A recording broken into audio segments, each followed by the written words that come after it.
Lighting. Lighting is going to be very important because you're going to be using a thread. And this thread is not invisible thread. It's clearly seen, especially in the wrong lighting situations. And so if you have lighting from behind, you'll be able to see the line.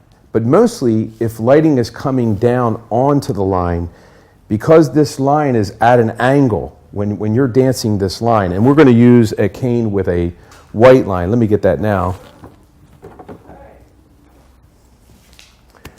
For our explanations, I've put a thicker line on here so that you can see it using a white cane, and then you can see all the movements as we explain all this detail. But as you can see, the cane stays straight up and down, yet the line is sort of at an angle.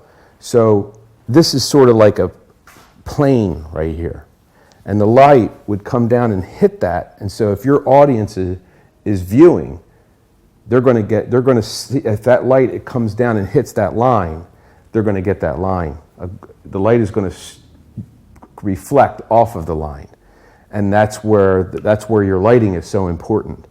So you can experiment in different lighting situations. You don't want a lot of direct light, like you can't do this in the sunlight during the day, unless you're at a distance. If you use a strobe light is great because the strobe light will take away. And if you want to, like if you use projected light, you don't want to have direct light. You want to use like a diffused light. And that diffused light will eliminate the visibility of the thread. A lot of times what I did when I worked on stage, I always made sure that the lights bounced off of the stage, or they lit every area where I wasn't performing the cane. So it would light where I was, but it would be a bounced light or a diffused light, either off of the floor or it was pointed outside of the space. So this area would get light, but it was in an indirect light. And I found that to be the best lighting to use. So you wouldn't use a spotlight when you do the dancing cane. You would control your lighting by making sure it was just an illuminated area instead of direct light. And that I find to be the best for lighting the Wonder Wand. Another detail is because of the light that's into the cane. Now, in the demonstration, this light was brighter because now we have direct light on this area. But we changed the lighting when we demonstrated the wand. So you would get more of the lighted effect. Like at night, this is amazing. I mean, this is going to catch people's attention immediately just because of the light that's in the wand. So then when you're doing the effects and with music, this is where you want to, this is where it takes the dancing cane or the Wonder Wand to another level. It's the combination of the dancing cane movement to music, and then the light having that illuminated effect, and all that combined together just takes this to a really nice presentation level. So, you know, in order to get the effect of the light, you now are justified by not working in a very well lit area. So that is psychologically works very well in your favor, because if you did not have a lighted wand, the audience might suggest that you had more lighting on the subject, but because you're working with a lighted wand, they wouldn't be able to see the wand as well, and so they would get the full enjoyment. They accept that the lighting is a lot dimmer. So you could actually go with less light than you would normally use for the dancing cane. The lighting that you would normally use for the dancing cane would light up the entire subject, and you could use less because of the light that's built into the wand. Okay, let's take a look at some of the things that you'll need, and let's take a look at this wand. First of all, you have the two light modules that are inserted into the wand tube, and there will be a place where you insert the batteries. We cannot ship this with the batteries, so we did not include the batteries, but you can get the batteries anywhere and insert them. Now, do not turn these on until they're inserted into the Wonder Wand. So there's a switch that activates and turns the light on and off. And so do not turn these on until they're inserted, and only turn these on when they are inserted into the wand. So don't turn these on when they're not inserted into the wand. So they get inserted into the wand.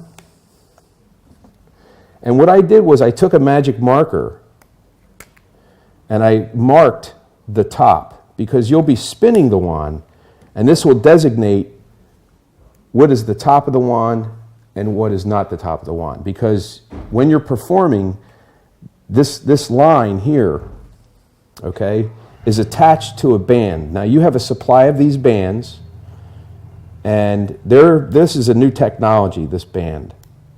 And so you're going to, before you insert the light modules, you will attach your thread to the band, and then slide the band over the top, and instead of rolling it down, you can open it up and slide it down. So you want to bring it around to the center. Now, you're going to find the balance point by laying it on your finger, on your index finger. Once you find the balance point, that's not where you want that band. You want that band to go about 1 inch or 1/2 inch above. Because when you hold this wand, you want it to lay at about a 45-degree angle. So I'm going to insert these here.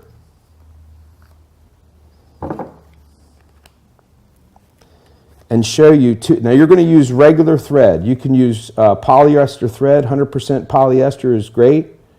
It works great for me. So anywhere you can get 100% polyester thread. You have a supply that came with the kit. You'll need a pair of scissors and those bands. Let me stress again. You have a supply of those bands. You don't want to lose them, so put them in an envelope and put them somewhere safe. All right, let's look at 2 different hookups.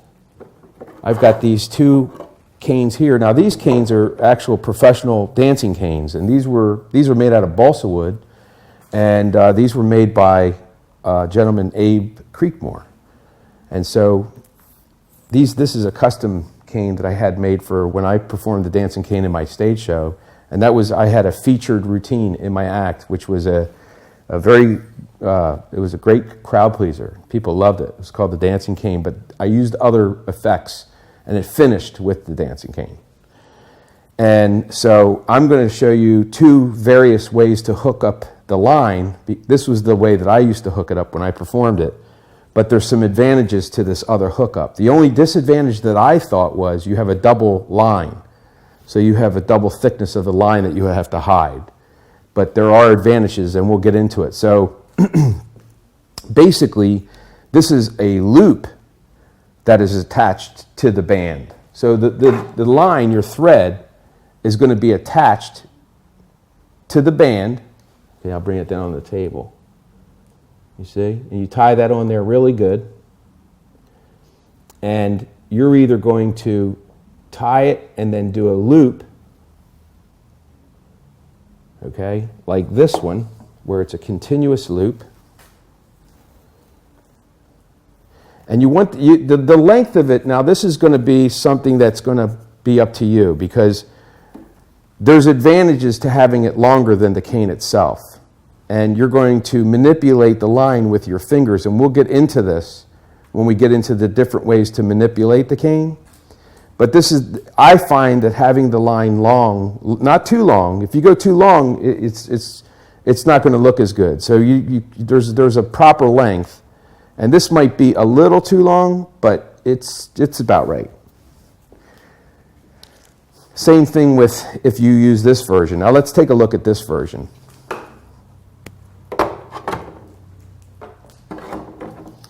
On this version, instead of a loop, you've got the line, which will be attached here. See, this one's going around the cane. You have the band here that goes around the cane. So you're just going to, This is the setup that I have to this cane right now, is this setup here. Basically, the line is attached to the band, okay? So the line is attached to the band. It comes off of the band, and then there's a loop up here. Now, you want this loop big enough so that you can put your fingers in there and you have plenty of room. And the reason why is because, we'll get into it, there are ways that you can transfer the cane from one hand to the other hand, because the cane is only going to be attached to one hand. Unless you're using the loop version, you can actually put both hands into it. But if I dance the cane with this hand, when I move this table, I'll demonstrate, I can switch the cane to the other hand, okay?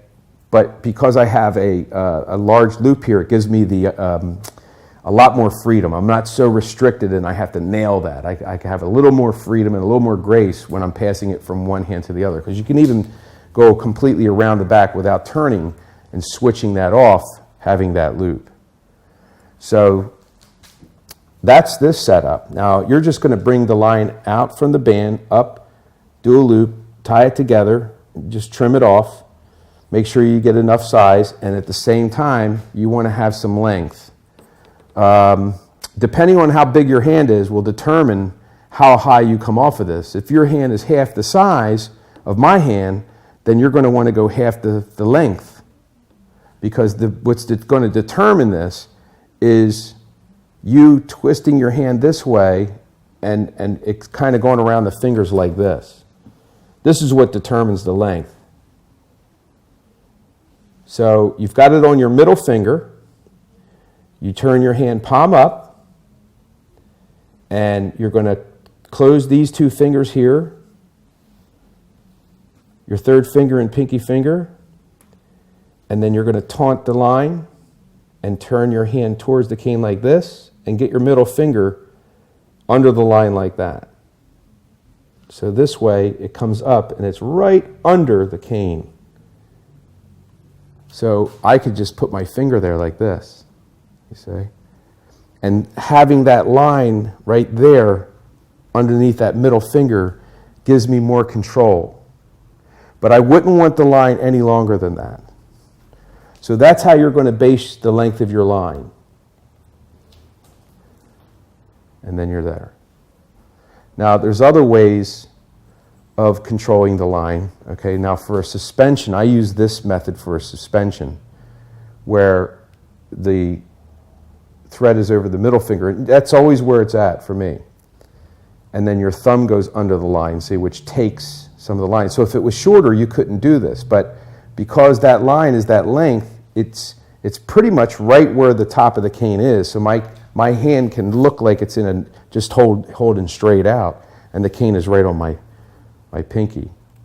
You could do the same thing in a palm suspension here like this, but I always use my fingertips. Okay, so we'll get more into the details of that. So that is the various hookups of the line. Now let's get into performance a little bit, okay? You can just come out and dance the cane, but I strongly suggest that you do some flotation effects and suspensions first. Now the suspensions aren't as necessary. I think they're great. I mean, don't get me wrong, suspensions are very strong. It's just that you have to condition the audience. And so, because if I was just doing the dancing cane, I might not have the time to do the suspensions in the routine. But because of the light in this cane, that suspension effect, I feel as though is vital because of the light. It is a great way to begin. The light is totally captivating. You don't have to do anything. You can just, hold the wand and turn the wand in your hand before you even begin, and do that for not too long, just for the first few seconds, and then go into the different suspensions and movements. So performance, that's what we're talking about. You want to structure your routine. We're going to show you a series of moves. We're going to go into the details of different ways to maneuver the cane, the different effects that you can have with the cane, and then you basically put together how you want it in an order. So whenever you do the routine, you're not guessing. You're going to do it the same way every single time. So we're going to give you a pool of effects to pick from. And once you build and structure your routine with the different moves and the variations, and you'll come up with your own, then you put together a routine and do it the same way and practice that way every time. So when you show this, you're not thinking, what should I do next? Because you don't want to do that with the dancing cane. You want the routine to be already written. You practice that routine, make it smooth, because you want this thing to float. So some moves don't go together well. You want your cane movement and everything to float and flow and dance, and then when you have your finish, it's totally concluded. So structure your routine, put the suspensions at the beginning. This is highly recommended. Just handling the cane without anything at first, just with that light, is very effective. Pick the right music.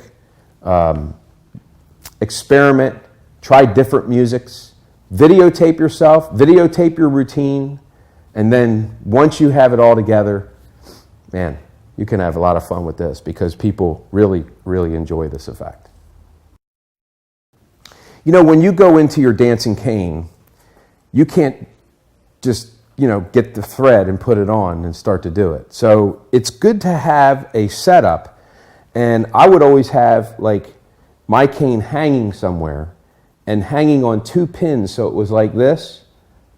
Like, imagine that these were 2 pins on the back of the table like this. And you'd have to have something high enough so that you could hold it. Or you could have the line go around something so that you could put your finger through it, bring it up, and then slide it out of a pole or something like this. Like this, the cane could be in a pole or a tube, and then you could have this come out and have a way that you can grab that line.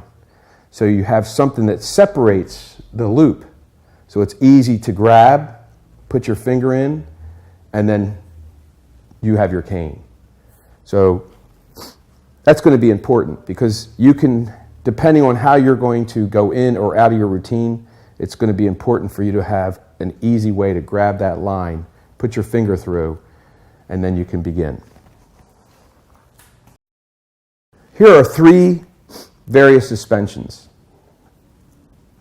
The palm suspension, where you have the line over the thumb, or another palm suspension would be where you have the line between the 2 middle fingers. And so you can get into that in various ways. You could be dancing the cane and catch it and open it with your hand. Or you can just have it rise and you open up your hand and it's suspended. This is probably the easiest. Another suspension would be a horizontal suspension, and there's 2 ways of doing this. Now the line is over my thumb here, so it's just a matter of putting my thumb under the line. And then I make sure before I let go of this hand, I don't want this cane trying to find it, so I actually have it suspended before I let go.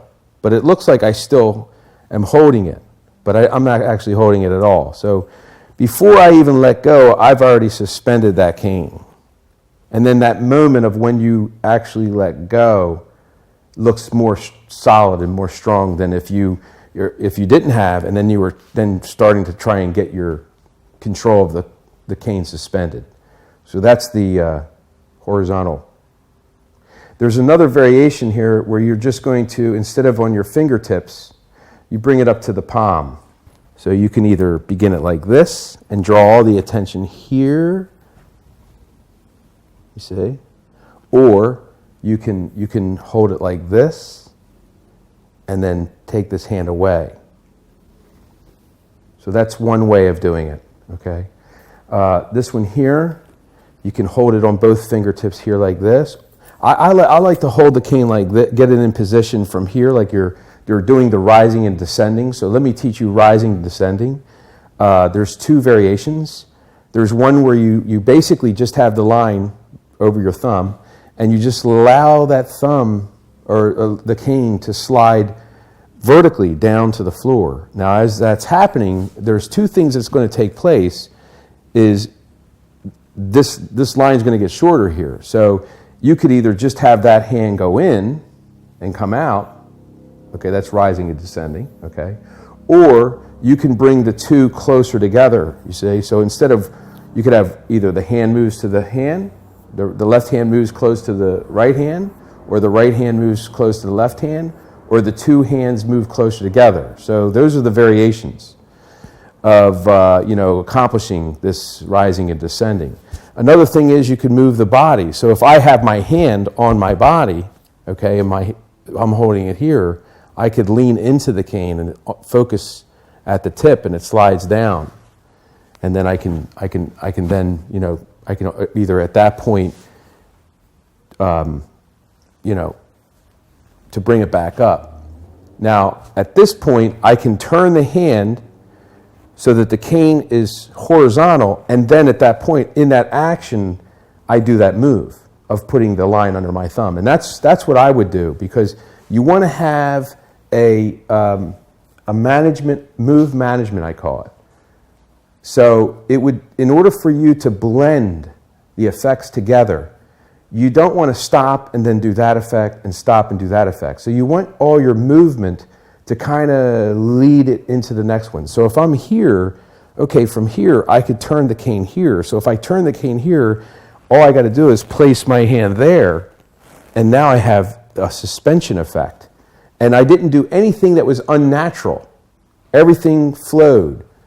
Just by turning my hand, it enabled me to then naturally put my fingers here and then slide it a couple times. I wouldn't slide it right off. I would slide it once, twice, and then I would slide it off, then wave your hand over and then under. And at this point, I would go over, and then I would slip my finger under, bring it back up, and then do the twirl.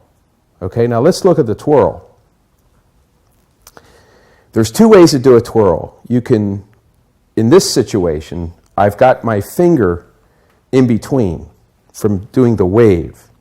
So my finger slides underneath right here, and then I grab the cane and I hold it vertically, okay, and twirl it. Now you can catch it whenever, but what you want to do is you want to catch it so the top of the cane is at the top. You don't want to catch it so that the bottom of the cane is up at the top. It just wouldn't fit. And then you can let it sink down, or you can then reposition. Okay, so let's go back. You have the descend and the rise, and then you place it here for the suspension. On the second, you wave under, and then over, you put your finger in between, you bring it back up, and you just give it a twirl and catch, and then you can do another suspension. Now you've got a vertical suspension. Now a vertical suspension is cool because you can do it with your thumb. You can do it with your finger. And so you're zigzagging that line through, and you can do it from the floor. Now, when you do it from the floor, you can't do it straight up. The only way that you can do it straight up is if you bring the line, bring that finger to the back of the cane. And that's a pretty nice effect. So you put the cane on the floor, and then you put the cane on your finger, you bring your index finger to the top, you touch the back of the cane with the line, so that the cane doesn't have to go forward. See, if you have the line away from it, you have to bend the cane forward so it goes straight up, because the cane is going to hang pretty much like this. So in order to get it straight up, you just bring that the middle finger right to the back of the cane. And that line, nobody will see that line because it's directly behind the cane. And then you can place your hand there, bring it away, and then let it descend. So now you're combining these effects by managing your movement. And so these are the various suspensions. So play around with that. There's enough there to play with, and you'll come up with your own variations. The palm spin. Now the palm spin, we went over the spin from the suspension where it was on your middle, right here between your first and second finger. But another way of doing it is where directly from the rise and ascension, you can actually do a spin when it's looped over your thumb. Just keep the line close to your hand and you got to open your fingers up when you do this. You have to open your fingers up so that as this cane is spinning, and you can spin it both ways because you're holding the line, you're holding the tension here, which is keeping the cane close to your hand. This looks great with the Wonder Wand, the lighted Wonder Wand. Here's the benefits of the loop hookup, because you can get some interesting flotation effects where the cane can float. Because, you know, when you go into the dancing is not a flotation. It is, but it's so animated. Whereas when you're doing suspensions and flotations, because of the loop, you basically put your thumbs into the line. So you can start with it on your one hand, like this. And then in the action of either a palm spin, you can then get your line, you can get your thumb into the line and do the palm spin. So now that my thumb is in the line, all I need to do is get this thumb into the line. And I then can have that cane float from one hand to the other. So before I do that, I would probably want to get that cane in the air. And so this is a T formation.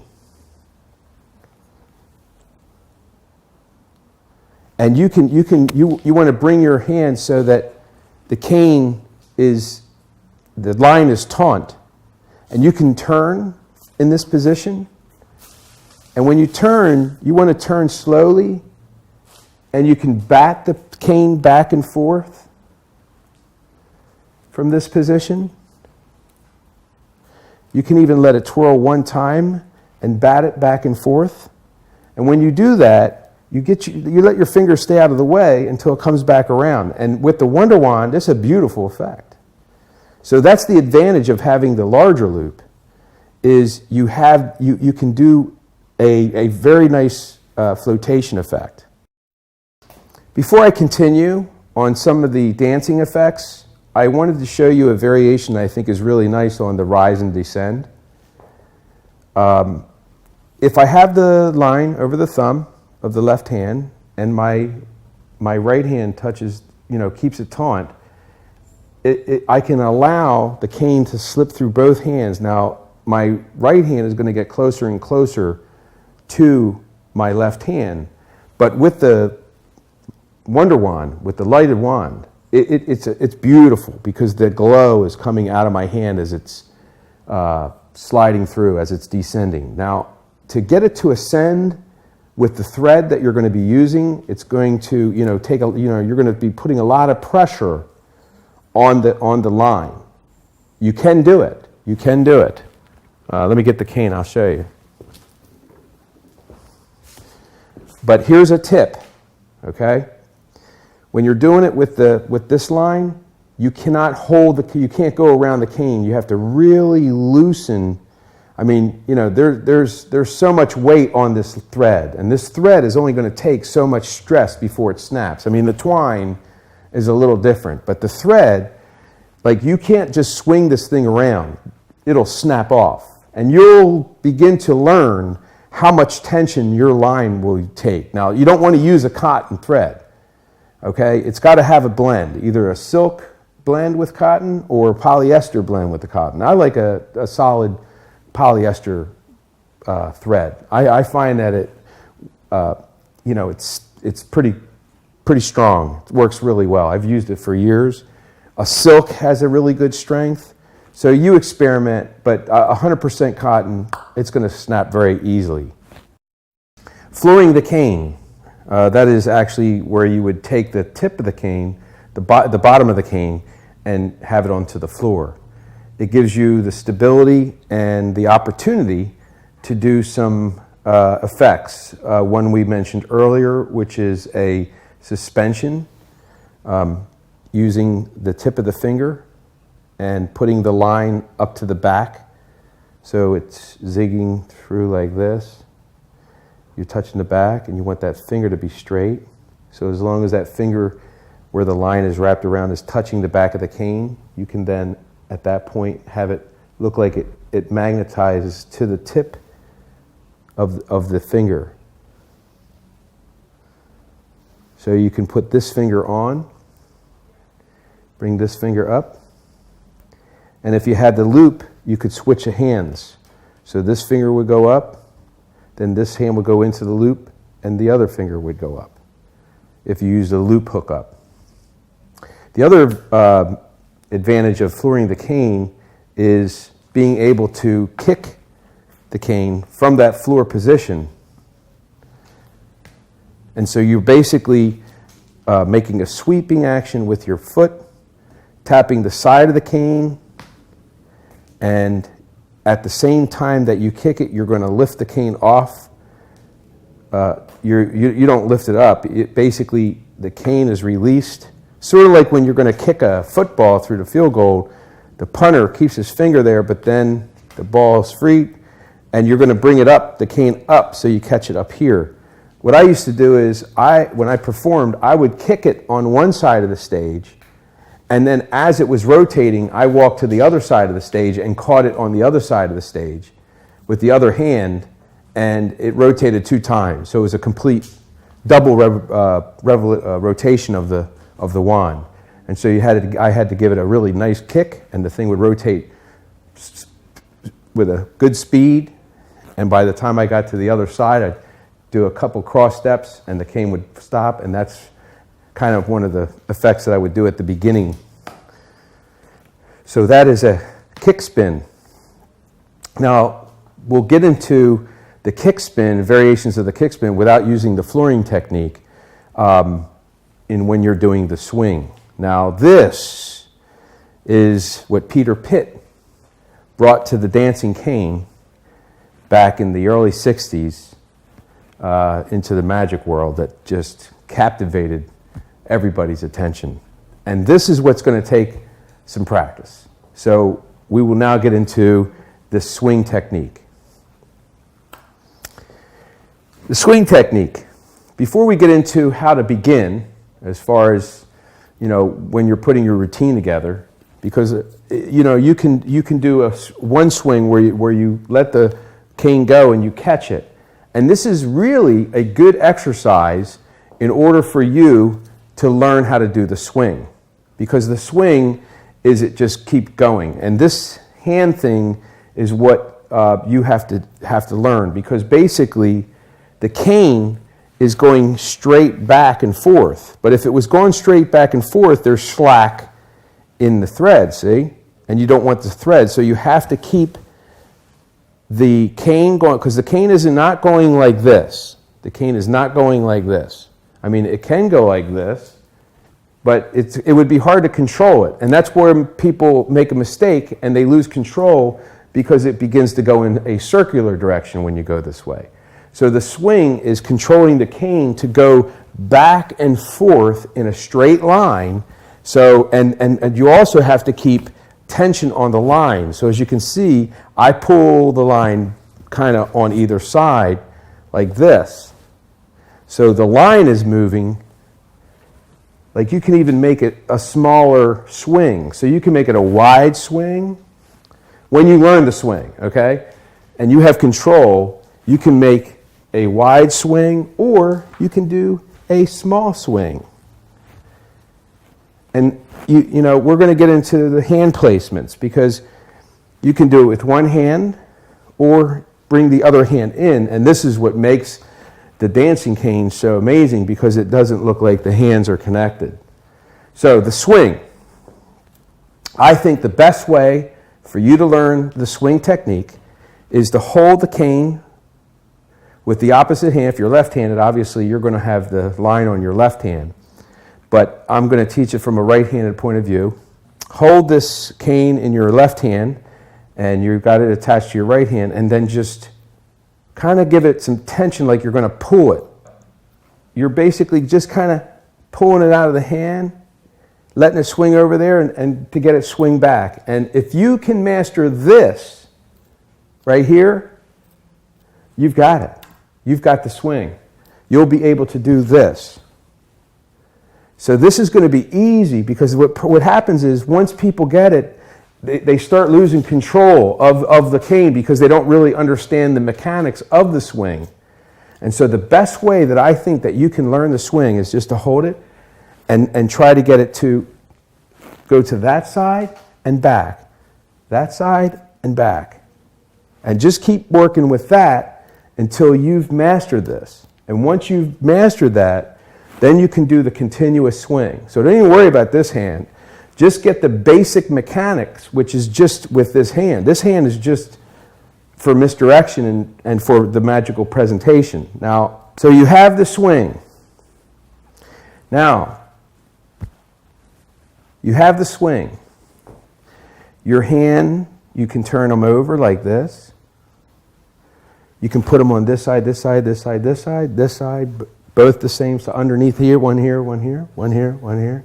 And just work with that. Now the twirl, okay?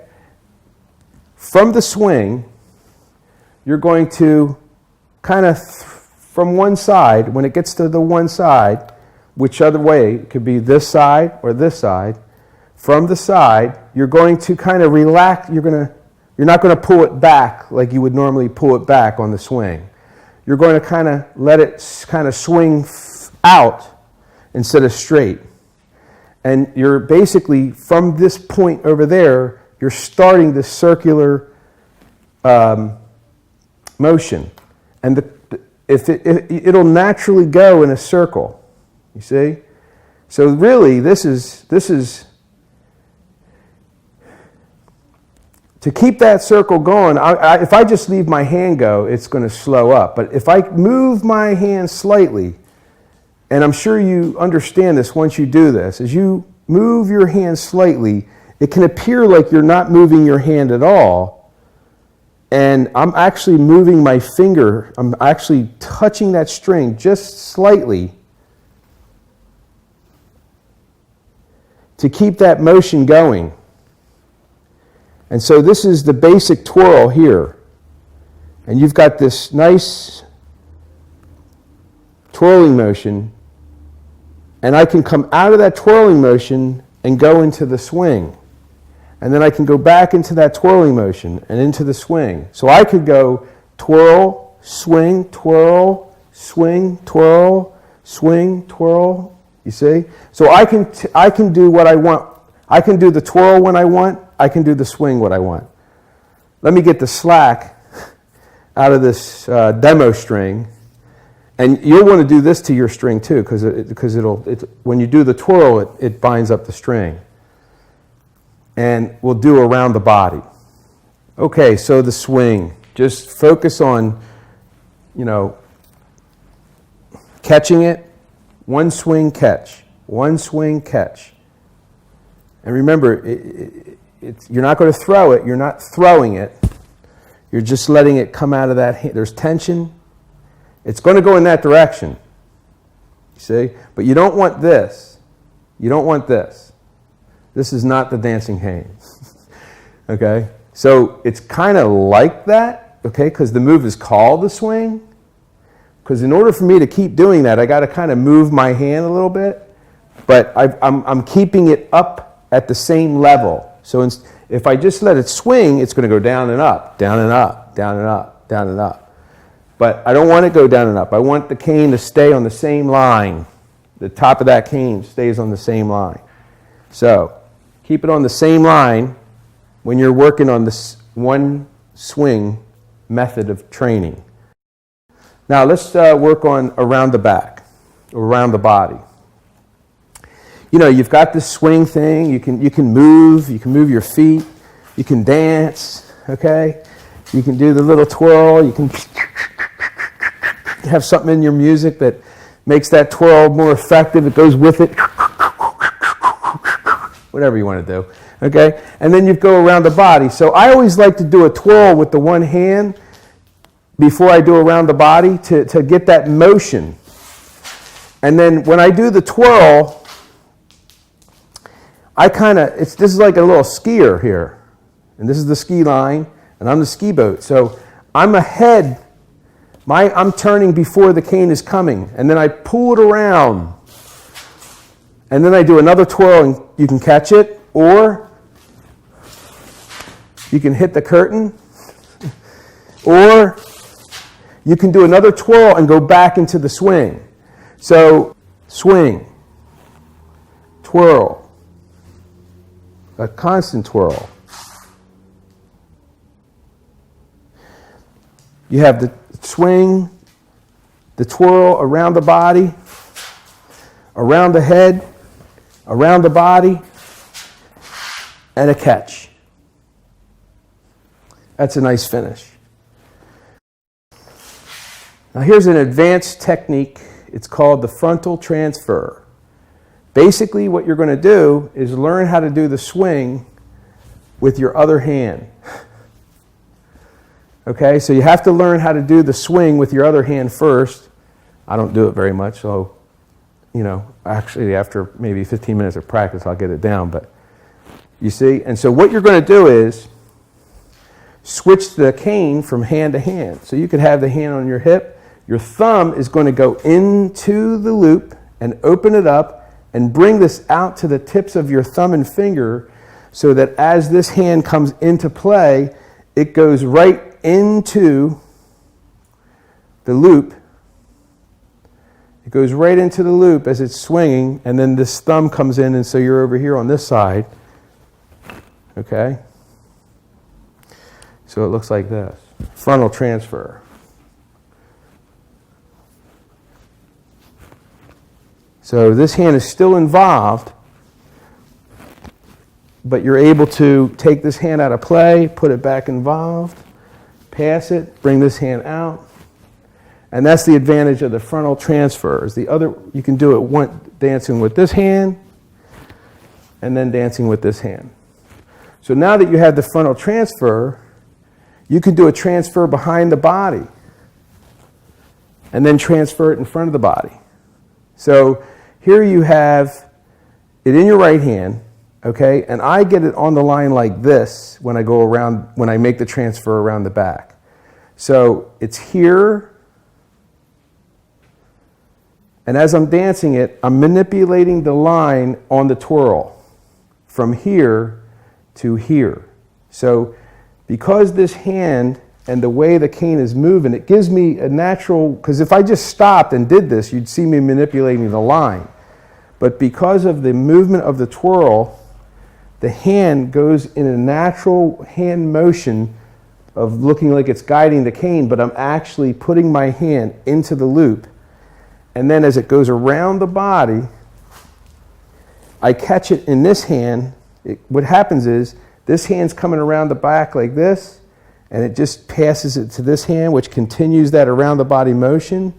You can come out and go back and forth and then pass it back to this hand, and you get it onto this finger where you can then do a big finish around the body, around the head, a twirl, a catch. You're famous, okay? Now, here's something that really, this is cool. I used to do this where I would go around the body, and you got to have a high stage to do this, and I would flip the cane off my finger. The momentum, I can't do it in here, I don't have enough room. I flip the cane off my finger, the cane would come up in the air, and I'd catch it that way. One time, I flipped it, It went across a 20-foot stage, and I swear it landed perfectly right on the proscenium of the stage. And I just followed it as it went. It landed. I looked at the audience. I opened up my other arm and took up my bow. It was probably the strongest reaction I ever got with the dancing cane, because that was just absolutely amazing. And it was just a fluke, never to be repeated again. But yeah, so those are the frontal transfer and behind the transfer in the back. So you've got so many different effects, so many different handlings on the Wonder Wand. I was using a dancing cane so that you could see it clearly, see the string clearly, so you can understand the manipulation of the object. But the Wonder Wand is an absolute beautiful variation of this classic effect in magic called the dancing cane. We have many, many different effects. All of our effects at Theater Magic have an instructional DVD. It's a complete lesson in magic for those particular props and those particular routines. So visit our website, www.theatermagic.com, and enjoy our video demonstrations. Thank you.